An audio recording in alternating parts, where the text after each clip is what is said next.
There are certain stains in this world that no amount of industrial soap, no stream of freezing water, and no amount of human tears can ever fully wash away. For David, the permanent black grease etched into the deep crevices of his fingers was not a mark of dirtiness. It was the heavy, unspoken cost of a sacred promise. It was the only promise he had left to hold on to after burying his wife in a cold, quiet cemetery 2 years ago. A promise to keep the ground solid for his 7-year-old daughter, Lily, who lived in a world of absolute, unyielding silence.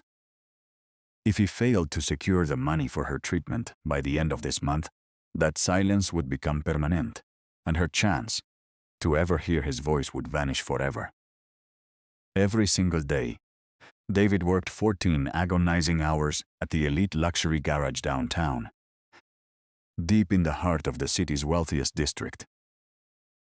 He spent his life bent double underneath the undercarriages of mechanical masterpieces engineered exclusively for the ultra-rich. He breathed in burnt oil, inhaled metallic dust, and allowed the freezing winter drafts to numb his joints. He did not endure this brutal labor to catch a glimpse of a luxury life he could never afford. He did it because Lily's old, second-hand hearing aid was dying, its plastic shell yellowed and cracked with age. A new, medical-grade device cost thousands of dollars, a sum that felt like a distant mountain to a man living paycheck to paycheck. It was a terrifying race against time, but David never complained, hiding his scarred, oil-stained hands behind his back every time he walked through his apartment door. He did it so that when he knelt down to press his forehead against Lily's, she would only see the eyes of a father who had everything handled. She would see his smile, and her small hands would swiftly move in sign language to say, "Welcome home, Daddy," completely unaware of the weight crashing down on his shoulders. The main showroom of the luxury garage was a temple of pristine glass, polished marble, and cold, glittering wealth. On that particular morning, a rare, multi-million-dollar, vintage, black coupe was rolled into the center presentation spot. The car's paint was a flawless mirror finish, reflecting the sharp, blinding fluorescent lights of the ceiling. Kevin, the sleek garage manager, dressed in an immaculate, expensive suit with his hair perfectly slicked back, bowed hum num to the wealthy high society representative. David emerged from underneath a nearby modern supercar, his heavy denim overalls, lamb with gray grease, holding an old, heavily worn iron wrench. Engraved very faintly on the rusted metal handle of that wrench were the words, "To David, my eternal love, a final gift from his late wife." As David walked toward the tool rack, his boots made a dull thud on the pristine floor, immediately drawing Kevin's sharp, piercing gaze. Kevin's face twisted into an expression of intense disgust, and he quickly stepped into David's path, cutting him off before the wealthy client could look over. "David, take the back corridor to the break room immediately," Kevin hissed in a low, venomous whisper, his teeth clenched in anger. "How many times must I tell you to stay out of sight when our elite clientele is standing in this showroom? You are ruining the immaculate image of this establishment with your pathetic..." "Look at those hands of yours, David. They are an absolute disgrace to this facility. One accidental touch from those grease-stained fingers could ruin the spoke, custom leather of a vehicle that costs more than you will earn in 3 lifetimes." David froze in his tracks, his eyes dropping slightly to look at his own rough, calloused hand. There was no anger in his gaze, because anger was a luxury a single father running out of time and money could not afford to modern society. He quietly reached into his pocket and pulled out a faded, heavily worn cotton handkerchief. It was frayed at the edges, but it was meticulously washed and smelled faintly of the cheap laundry detergent he used at home. He carefully wrapped the clean fabric around the handle of his iron wrench, demonstrating his utmost care not to let his bare skin touch anything in the room. "I understand your rules, Mr. Kevin," David replied, his voice low, calm, and deeply respectful, despite the sting of the words. "But I felt it was my duty to check the primary pressure lines on that vintage black coupe before it leaves our floor. When the transport team drove it inside this morning, my ears caught a very faint, irregular metallic click coming from the rear axle assembly. The fluid lines feeding the high-pressure brake system on those specific older models are fragile, and I believe there is a micro-leak developing near the seal." Kevin let out a loud, mocking sneer, crossing his arms as he looked David up and down with absolute contempt. "An engineer now, are we, David?" Kevin asked, his voice dripping with condescension. "Let me remind you of your place. You are a grease monkey, hired to scrap tires, drain dirty oil, and clean the grease off the floors. That vintage vehicle was shipped directly from a world-class European exhibition to be the crown jewel of the high society charity gala tomorrow night. It was fully inspected and certified by factory-trained, elite technicians using state-of-the-art digital diagnostic systems before it ever touched our soil. Your job is to obey orders, not to teach master technicians how to do their work based on a random noise you think you heard. Pack up your pathetic, antique tools and get back to the wash bay before I deduct an entire week's pay for your insubordination." David looked at the vintage car one last time, the cold instinct of a true craftsman, whispering in his mind that something was dangerously wrong beneath that beautiful paint. But he thought of Lily. He thought of the unpaid rent notice sitting on his kitchen counter, and he swallowed his pride, turning back toward the dark corridor. The freezing rain outside did not slow down the relentless clock of the city, nor did it ease the panic tightening inside David's chest. He stood in the narrow, dim corridor near the employee lockers, holding his wet jacket and the small, laminated photograph of his daughter, Lily. Every word Kevin had hurled at him was a reminder of how invisible a man like him truly was in a place built for the elite.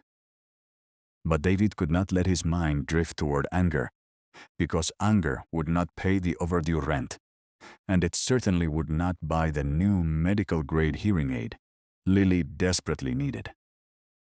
He sat down on a cold metal bench, his hands shaking slightly as he carefully wiped the raindrops off the plastic surface of the photograph. 2 years ago, when the hospital room was quiet and the monitors had finally stopped their rhythmic beeping, his late wife had held his wrist with her remaining strength. She hadn't asked him for grand speeches or to seek wealth. She only looked into his eyes and whispered, "Keep the ground solid under our little girl's feet. David, don't let her world fall apart."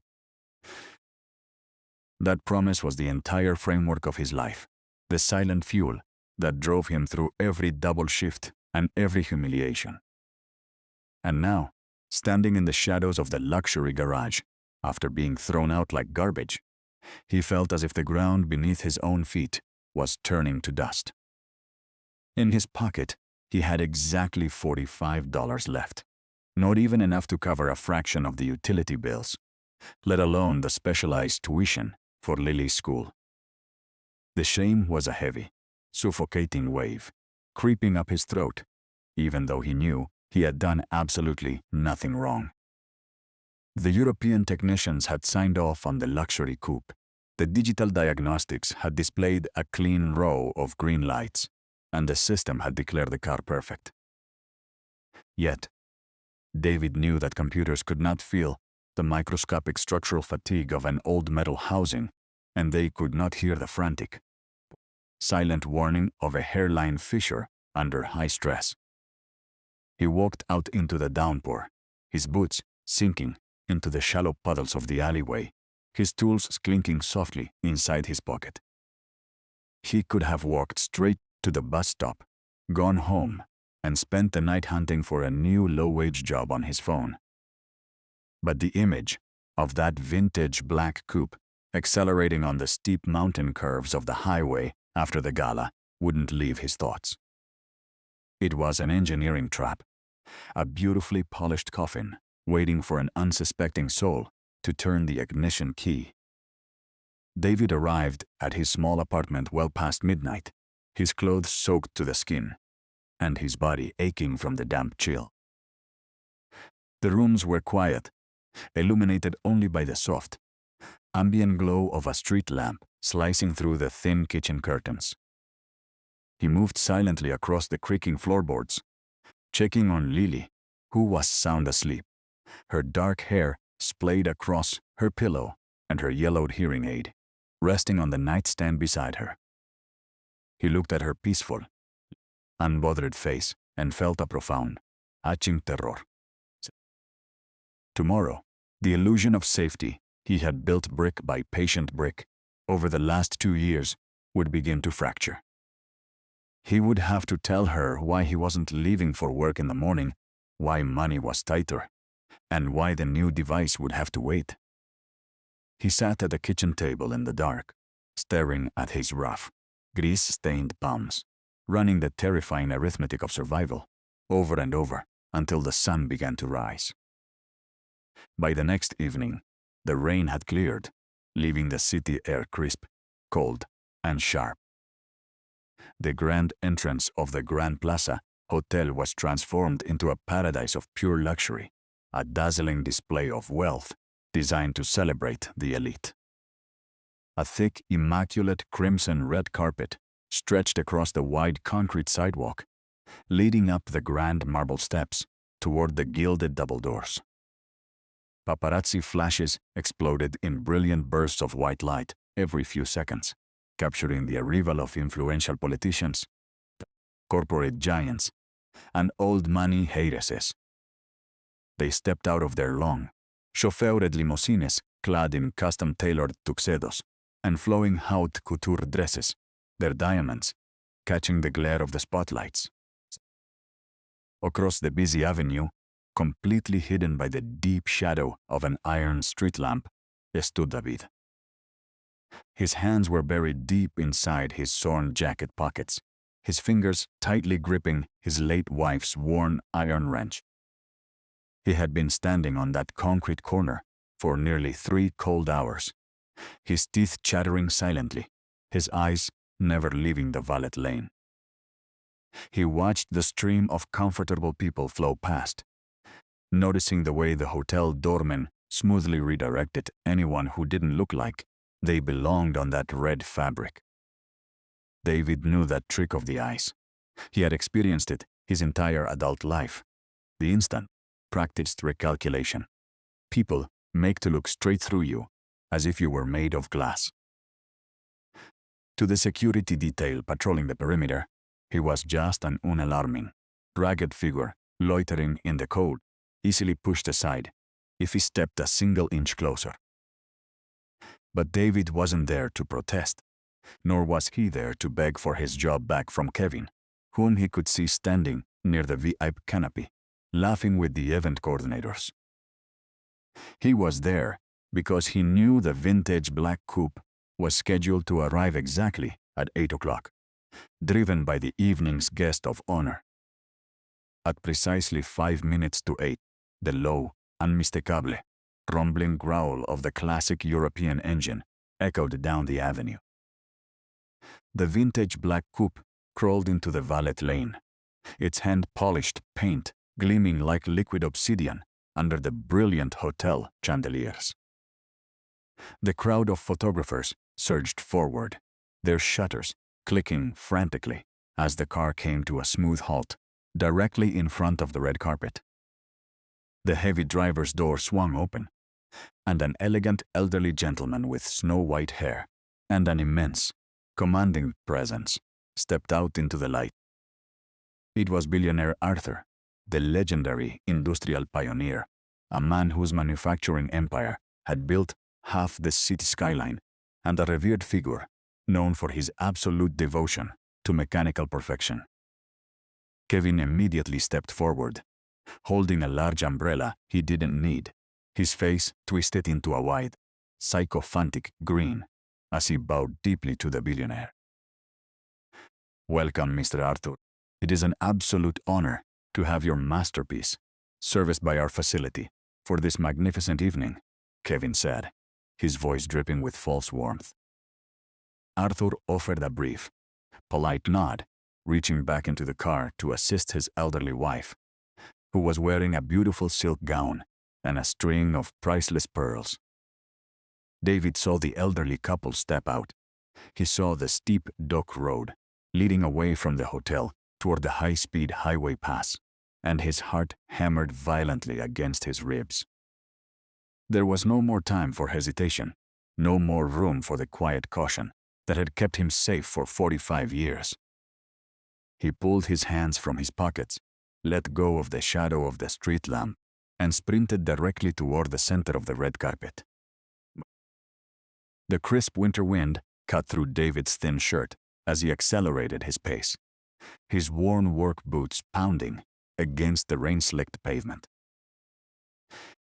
He did not look back at the shadow of the street lamp he had occupied for the last 3 hours. Every protective instinct he possessed as a father, every line of the sacred promise he had carved into his soul for Lily, was now pushing his body forward.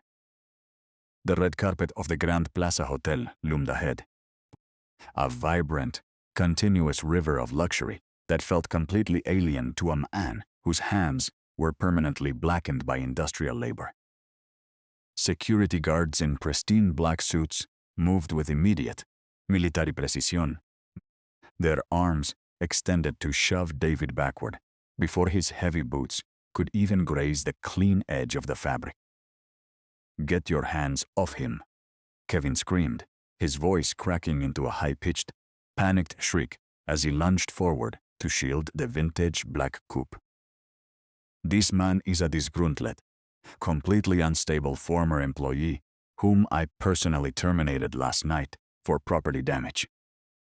Do not let his filthy, grease-stained fingers ruin the custom, hand-stitched leather work of Mr. Thus. Call the local precinct and have him removed from the premises in restraints immediately." 3 burly security detail operatives slammed their full body weight into David's torso, forcing his knees violently down onto the bright crimson carpet. The sudden impact tore the left shoulder seam of his faded work jacket, exposing his worn flannel shirt beneath. The small metal emergency kit he had carried inside his inner pocket slipped onto the ground, causing his late wife's iron wrench to slide heavily across the fabric. The rusted metal handle came to a sudden halt, resting perfectly against the immaculate, highly polished black leather shoes of billionaire Arthur. David's bare fingers, thoroughly blackened by 20 years of embedded industrial oil, clawed deeply into the red carpet to keep from collapsing entirely. His grip left distinct, dark, coarse smudge marks on the pristine luxury fabric, drawing gasps of absolute horror from the surrounding high society onlookers. "Mr. Arthur," David roared, his voice raw, hoarse from the freezing wind, but carrying a terrifying weight of absolute certainty. "You cannot drive this automobile on the highway tonight. The primary high-pressure brake fluid line behind the rear wheel shield has a microscopic factory housing fracture. I inspected the assembly line undercarriage myself late last night before I was thrown out. At lower city speeds, the seals will hold the fluid pressure, but the moment you accelerate past 80 miles per hour on the mountain incline, the line will rupture instantly. You will have absolutely no brake compression within 5 miles of driving. Please, sir, I am begging you as a mechanic, do not turn that ignition key tonight. Look behind the dust guard shield and check the fluid pressure yourself." The elite crowd fell into a stunned, icy silence, their wealthy faces twisted into expressions of deep disgust as they stared at the dark grease stains blemish the red carpet. Kevin's forehead was instantly drenched in cold sweat, his hands shaking as he gripped his umbrella, stepping directly between David and the elderly billionaire. "Mr. Arthur, I apologize from the bottom of my heart for this absolute low-class catastrophe," Kevin stammered, his voice trembling with a mixture of rage and desperation. "This man is a complete lunatic who was dismissed for incompetence and for actively trying to vandalize our presentation floor. Our European, factory-certified master technicians inspected every single millimeter of this vehicle using elite digital diagnostic systems just this morning. There are absolutely no errors logged in the primary system, and the vehicle has been declared completely flawless by the digital network. Guards, drag this trash into the alleyway and make sure he is arrested for criminal trespass and slander." But billionaire Arthur did not move a single inch, his piercing, intelligent gray eyes locked onto the ground. He slowly bent his tall, patrician frame downward, ignoring the gasps of his associates as his hand reached out toward the red carpet. His long, clean fingers closed around the handle of the old iron wrench David had dropped. Arthur turned the heavy tool over in his palm, his experienced eyes instantly recognizing the manually ground tip and the precise, custom-tapered edges. It was the unmistakable hallmark of an old-school master craftsman, a tool designed by someone who understood machines through human touch rather than a computer screen. The billionaire looked up, his gaze moving past Kevin's frantic face, fixing directly onto David's desperate, unyielding eyes. "Release him," billionaire Arthur commanded, his voice exceptionally quiet, yet carrying a profound, absolute authority that caused the security guards to freeze instantly. "Step away from him right now, Kevin." Kevin stood completely frozen under the warm hotel canopy, his slicked back hair suddenly drenched in cold sweat as the billionaire's words cut through the humid night air. The three heavy-set security guards immediately retracted their arms, stepping away from David as if the threadbare fabric of his torn work jacket had suddenly turned into white-hot iron. David slowly pushed himself up from the wet crimson material, his breath coming in ragged, shallow gasps as he steadied his footing on the grand steps of the plaza. His fingers were raw, his knees ached from the violent impact, but his eyes never once wavered from the piercing, intelligent gray gaze of the elderly man standing before him. Billionaire Arthur ignored the low whispering of the elite crowd gathered on the pavement, his focused attention entirely captured by the old iron wrench he held in his long, clean palm. He traced the custom-tapered metal edge with his thumb, recognizing the exact angles that only an experienced craftsman of the old industrial era would painstakingly grind by hand. "This tool doesn't belong to a madman," Arthur murmured, his deep voice carrying an absolute, quiet authority that silenced the entire avenue. "This belongs to someone who knows the actual weight of a machine, someone who doesn't rely on a digital screen to tell him when a structural joint is screaming for help." The elderly billionaire turned his head toward his personal driver, his face tightening with a sudden, icy seriousness. "Bring me the high-intensity inspection light from the vehicle's maintenance kit immediately," Arthur ordered, his voice sharp and direct.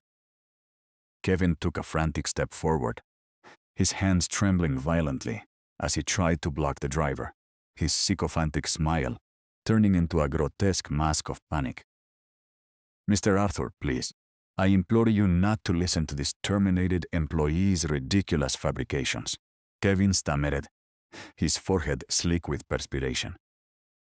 Our premium digital diagnostics checked every single safety parameter of your black coupe less than 12 hours ago, and the network reported a flawless mechanical report. This man is simply trying to extort your grand charity foundation by creating a public scene on the red carpet, and he must be handed over to the precinct immediately. Arthur didn't answer the panicked manager. Instead, taking the heavy aluminum flashlight from his driver's hand and stepping toward the rear driver's side tire of the vintage black coupe. The wealthy onlookers watched in absolute shock as the billionaire founder of the city's largest manufacturing empire knelt directly onto the wet carpet, completely ruining his custom tuxedo trousers. He thrust his arm deep behind the polished chrome dust guard shield, directing the brilliant white beam of light onto the high-pressure fluid lines hidden from plain sight. The silence under the hotel canopy became suffocating, broken only by the steady, heavy sound of the rain tapping against the glass awning above. When Arthur finally stood back up and emerged from beneath the dark chassis, his patrician face was entirely drained of color, his jaw clenched in profound disbelief. He held up his right hand, showing his pristine white linen shirt cuff, now heavily smeared with a thick, dark streak of synthetic brake fluid. The line is completely fractured right behind the main pressure housing, Arthur announced, his voice booming across the plaza like a thunderclap. It is a microscopic assembly error hidden inside the structural sleeve, one that a computer sensor would never detect until the internal pressure reached its maximum limit on a high-speed road. If my wife and I had turned the ignition key and accelerated down the mountain pass inclined tonight, our primary braking system would have failed completely within 5 miles. The billionaire turned his blazing gray eyes onto Kevin, his expression cutting through the manager's desperate composure like sharp, broken glass. You call this man a dangerous lunatic, Kevin, yet he is the only human being in this entire district who possessed the ears to hear the silent defect of a dying machine. You threw him out into a freezing rainstorm last night, treating his decades of experience as if it were nothing but dirt on your polished showroom floor. You cared so much about keeping your pristine marble tiles clean that you were completely blind to the fact that you were sending a family into a beautifully polished coffin.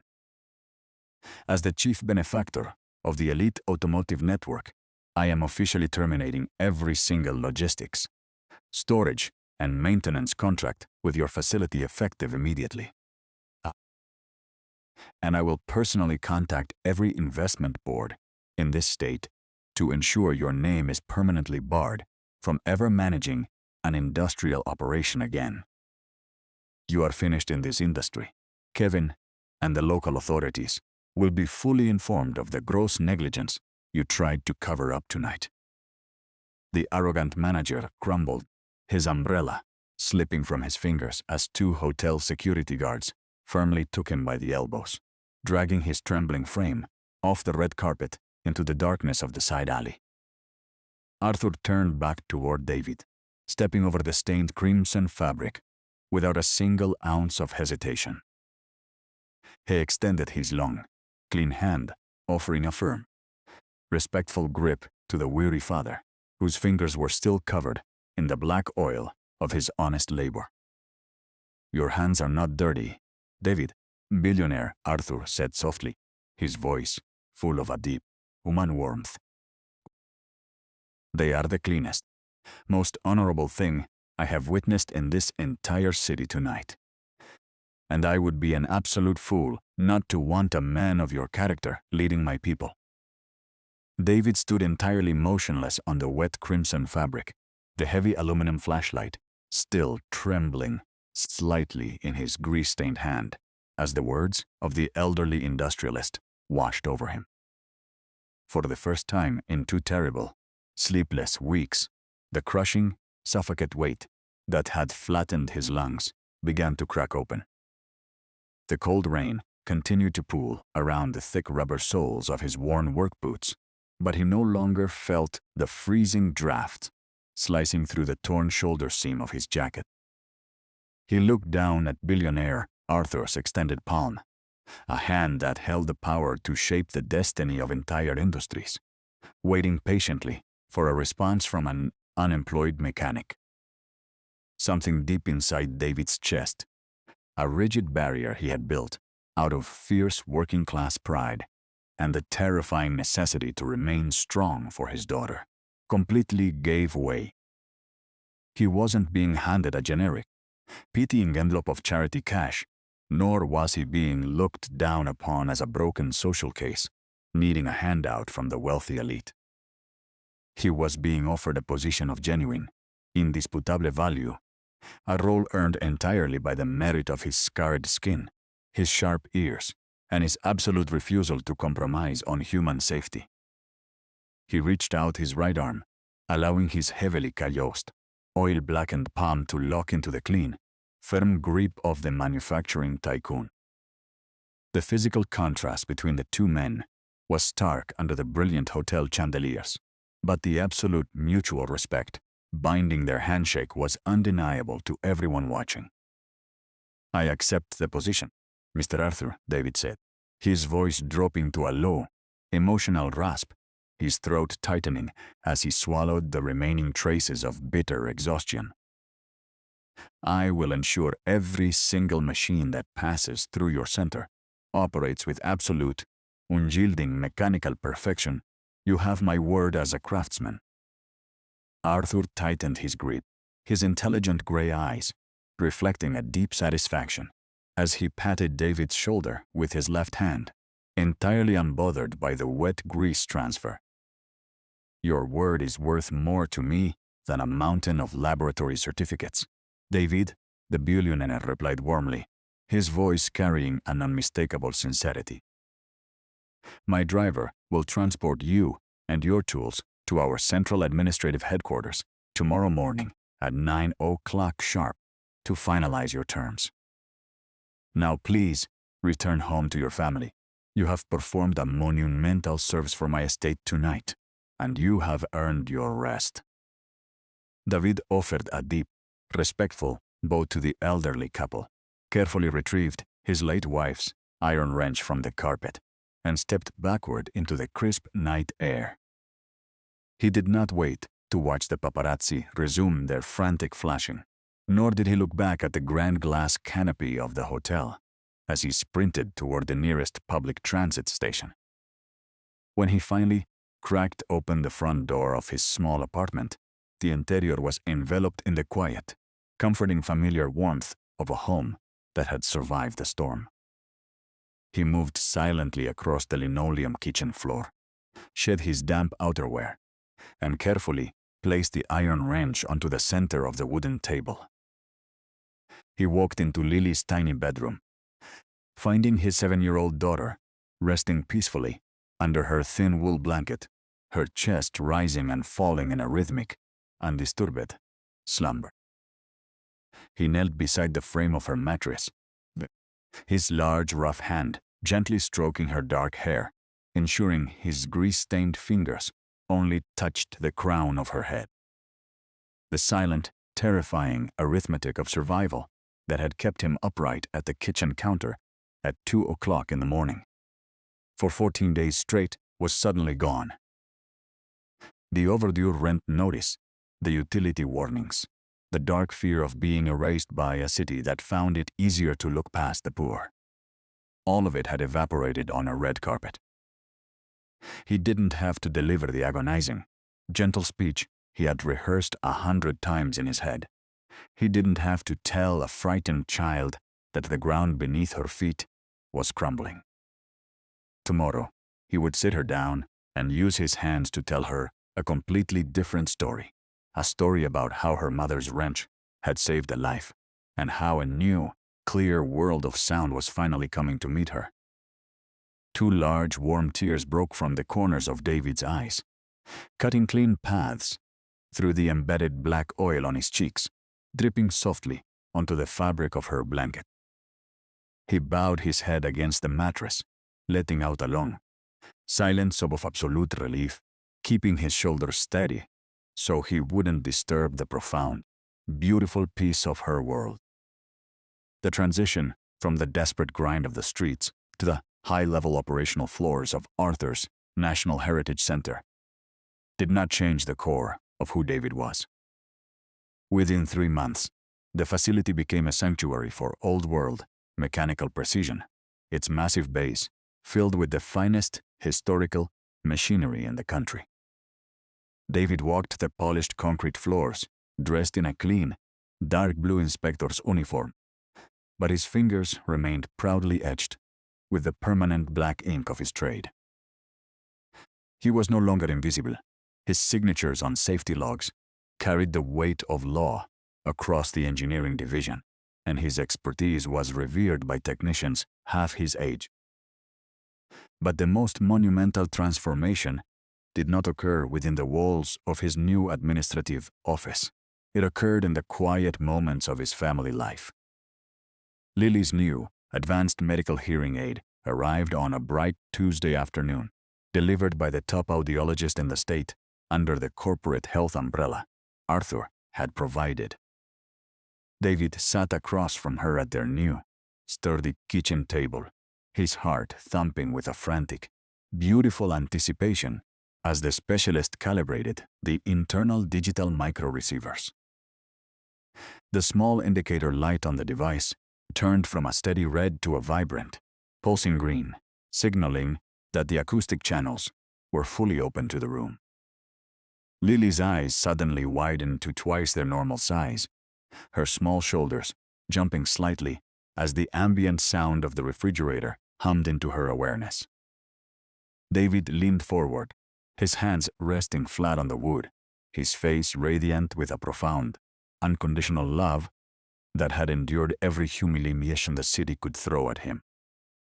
"Can you hear me, my beautiful little girl?" David whispered, his voice trembling with an immense emotional weight, his eyes glistening under the warm kitchen light. Lily froze for a fraction of a second, her lips parting as her mind processed the rich, deep, completely clear resonance of a sound she had only ever guessed at in her dreams. A radiant, tearful smile exploded across her small face, and she didn't use sign language this time. Instead, she lunged across the table, throwing her arms tightly around his neck. "I can hear you, Daddy," she cried out, her small voice clear, pure, and filled with a joy that filled every empty corner of the apartment. David collapsed back into his chair, his broad shoulders shaking violently under the dim, warm light of the kitchen. The endless, heavy ocean of absolute silence that had kept his daughter isolated from his soul for 7 agonizing years had finally receded, leaving behind a clean beach of pure, unobstructed life. He buried his worn face into his stained palms, allowing the hot tears of a victor to carve long, distinct pathways through the industrial grease lining his cheeks. He didn't care about the corporate office space Arthur's team had assigned to him, nor did he look at the elite dark blue uniform hanging neatly by the doorway. His entire victory was encapsulated in that single, beautiful word that had just broken through the quiet air of the room: Daddy. The next morning, David returned to the National Heritage Engineering Center, stepping onto the pristine, hand-polished concrete floor with the quiet stride of a true master. His fingers remained proudly etched with the dark gray residue of his honest calling, a permanent signature of a man who had pulled his family out of the mud through the sheer force of his integrity. He walked past the long lines of vintage machinery, his authority within the corporation, now carrying the weight of absolute law across the entire mechanical division. He was no longer the invisible shadow that people smoothly calculated how to avoid in a glass elevator. He was the primary compass, holding the operation together. But David didn't use his newfound position to build a wall of arrogance around his workstation. Nor did he humiliate the junior technicians who made honest mistakes under his watch. Grief and poverty had taught him a lesson that no corporate seminar could ever replicate, that a true leader doesn't look through people, he looks into them. He dedicated his early morning hours to mentoring the youngest apprentices in the facility, teaching them how to read the structural heartbeat of an assembly block through human touch, exactly as his late wife had taught him. Meanwhile, across the city, the ripples of that cold evening on the red carpet began to systematically reshape the lives of thousands of families who would never even know David's name. Billionaire Arthur had kept his fierce, unyielding word to the letter. He didn't just cancel his individual accounts with Kevin's previous firm. He launched an exhaustive, high-level corporate audit into the maintenance standards of every luxury facility in the metropolitan area. The resulting data exposed a massive, systemic pattern of administrative negligence, where rich managers had routinely ignored the critical safety warnings of their lowest-paid staff to cut operational costs and secure their annual bonuses. Arthur used his immense wealth to draft a comprehensive, statewide industrial protection mandate, enforcing mandatory safety overrides that prohibited any executive from overriding a mechanic's diagnostic assessment. Because of half a meal's worth of observation from a fired father, 50 other working-class mechanics who were on the verge of being terminated under Kevin's cost-cutting scheme were handed permanent, protected job security. The world went on exactly as it had before. The skyscrapers remained tall, the luxury sedans continued to gleam under the hotel lights, and the wealthy continued to walk their red carpets. But beneath the surface of that glittering, beautiful city, the ground was just a little bit more solid, held in place by the memory of a man who refused to let his soul freeze over. David stood by the grand glass window of his new central workshop, watching the sunset cast long, amber rays over the far mountain pass where he had once stood in the freezing rain. He reached into his pocket, his rough thumb gently brushing the edges of Lily's photograph, which was now protected inside a clean leather case. He looked down at his calloused palms, recognizing that the permanent grease Han sew into his skin was the most beautiful garment he had ever worn. It was the true mark of a protector, the physical testament of a father who had kept his sacred promise to a woman who was no longer there to see him keep it. This world is filled with people who spend their entire lives trying to scrub every single imperfection off their skin, hiding their true character behind tailored wool suits and smooth, polished words. But the strange, magnificent math of human life is that the absolute cleanest souls are often found inside the bodies of those whom society is quickest to look through. Don't wait until your own pockets are heavy and your own life is comfortable before you decide to stand up for what is right, because the world cannot afford to wait for you to feel ready. Your lowest, most desperate hour may be the exact moment you are best equipped to save a life, because that is when your sight is stripped of all illusions, and you can see the truth clearly. When you pass a soul who has been made invisible by the comfortable river of society, stop, look them in the eyes, and be the one who refuses to walk past. You may find yourself standing beside a stranger who holds the key to your entire future. Or you may simply keep a quiet corner of this human world from turning into absolute stone. And that, as an old woman who raised her family on thin dinners and an unyielding heart always used to say, is the entire job of being a person in this life.